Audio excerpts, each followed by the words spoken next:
Sa Kamatakas, Kasumi, Kadiro, and Kasubrate at dahil ko ng bagong DIY sa aking Hero Zoom 110 X-Tech CX variant. Ito yung nakakailangan natin. Ito yung factory default na kasama sa ating Hero Zoom 110 battery holder and plate number bracket. Yan, ito yun. Saka ito yung standard size na abot dito sa fender, rear fender nya. Yan, hindi man tayo masyadong pelvic person. Yan, kung tiyap ko yung aking plate number. Yan, registered. OR pa lang kukuha ko, wala pa yung CR, waiting pa rin. Yan, mini temporary plate na ginawa ko namin ni Mrs. Yan, sakit ano to, size 10mm na sakit ang kailangan nyo, depende sa gamit yung screw or plate number screw. Napalitan ko na siya dahil model ako ng standard size na plate number. Yan, at kailangan natin, kung wala kayong ibang tools, pwede rin naman yung factory default ng Hero Zoom mini monkey wrench, iron key, yan yung ratchet NMM sa akin, at yung in-order kong plate number at itong bracket na hindi natin kailangan magpa-modify. Kung walang kasama, pwede kayo ng flat bar o pwede kayo sa Honda D110 group ng customized plate number bracket. Sukat siya sa Hero Zoom 110 natin. Yan, kung kakailangan ninyo, tatanggalin itong aking is 10mm siya. Yan, balikan ko lang kayo. Gamit kayo shade sa kayong pangontra dito na either wrong nose or itong open monkey wrench. Balikan ko kayo. Ngayon, natanggal ko na. Ngayon, bahala na kayong dumiskarte sa plate numbers ko ninyo kung anong gagamitin ninyo. Ito yung mga spare stainless steel screw, bolt and nut sa previous na Honda Dio 110 ko. Yan, kaya na kayong dumiskarte. Ito yung kasama sa ating Hero Zoom na plate number attachment o bracket o plate. Nilagyan ko lang, ng paprint lang ako ng registered sa yung ORCR. Almost a month na nabibigay sa akin to. OR pa lang, waiting pa sa CR. Yan, temporary, mini temporary plate. Yan, comment down below kung wala kayo nito sa Honda, ay sa ano ninyo, sa Hero Zoom 110 ninyo. Kasama ito sa package, nasa packaging na po. Yan, tatanggalin ko na ito ngayon, tatabi ko na lang remembrance.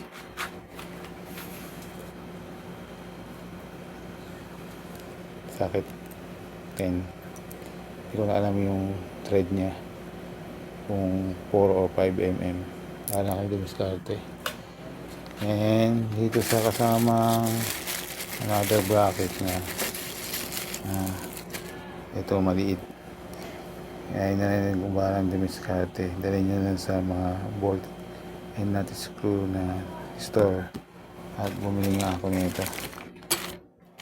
Yan, para magamit natin itong bracket na ito, flat bar bracket na kasama din sa ating Hero Zoom 110.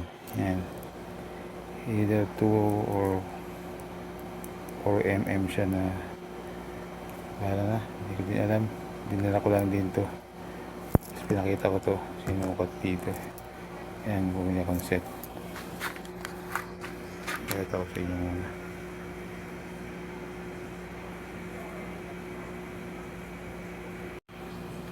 Yan, yan magiging style niyan. Ilalagay nyo dito, sakto yan sa yan. Tapos dito yung standard plate natin. Meron na siyang thread sa loob. either 4 or 5 mm, 6 mm. Dalhin nyo lang din sa bolt and nut screw na tindahan, pasukatin nyo. Ako stainless steel. Yan.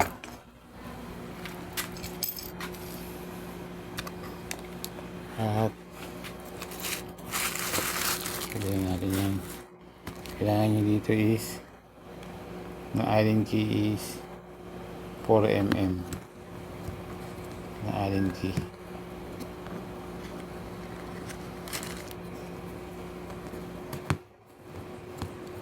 Yan, 1 man ko na naman tayo. 4 mm yan. Ito na yung plate number na in-order ko. Customize temporary plate number na standard size. Ang kapal niya is 4 mm. Ginawa na ng seller na 4 mm to kasi wala siyang kasamang pre-bolt and nut. Yan, 4 mm daw yan. Yan yung aking standard size na temporary plate number. Kumpara sa mini temporary plate number. At umorder din ako sa kanila ng hang na chrome or silver na bolt and nut, plate number bolt and nut. Sa akin niya is or Allen key na gagamitin nyo is 4 mm. Depende na kayo sa diskarte ninyo kung anong gagawin nyo sa plate number. Waiting pa rin ako sa aking CR and plate number. Hopefully this month or matapos this month is makuha ko na lahat ng aking copy ng aking ORCR saka yung plaka talaga. So, sa ngayon ito muna gagamitin ko 4 mm sa seller na kinuhanan ko kasi naubusan daw sila ng kanilang pre na plate number screw or bolt and nut. And balikan ko kayo pag na-install ko na ito. Self-explanatory naman pag-install niyan at kanya-kanya tayong diskarte. At balikan ko kayo. Install ko na yung bracket at sa pag-install ng yung, kung meron na kayong plate number o yung temporary plate number katulad nito, medyo tricky lang pero mukhang accessible naman siya dito paglagay ng screw kasi hindi mo pwedeng ilagay agad to, saka mo siya i-screw dito, hindi mo siya ma-install. Yan, yan dito kung ano naman laki yung space. At ito yung aking kasamang biniling hang na chrome or silver na plate number bolt and nut or screw. And yung anti-vibration rubber and self-blocking nut saka washer. Ganyan din sa akin dito yung binili ko. And then yan, may self-blocking nut din yan. Yan pinabaka ko na pero medyo mahirap dahil may self-blocking nut siya, medyo mahirap siyang higpitan kasi may plano pa ako dyan. Pabakan nyo na lang.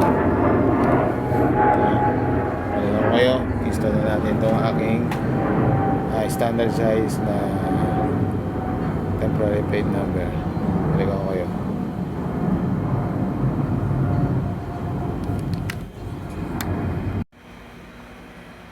Ayan na ang finished product ng aking temporary plate number. Customized or custom plate temporary plate number ng Hirosung X-Tech o Hirosung 110 X-Tech CX bar yan. Yan, maraming salamat sa panonood and hindi na tayo private person at nakita ko sa inyo aking plate number. Waiting for copy ng CR saka yung plaka ay kakabit natin, i-install natin sa soon pag dumating na siya. Yun, like, safe sa atin everyone at God bless sa atin. Maraming salamat sa panonood. Bahala na kayong dumiskarte sa inyong pag-install ng inyong temporary plate number o ng official LTO plate number sa Hirosung 110 X-Tech CX variant natin.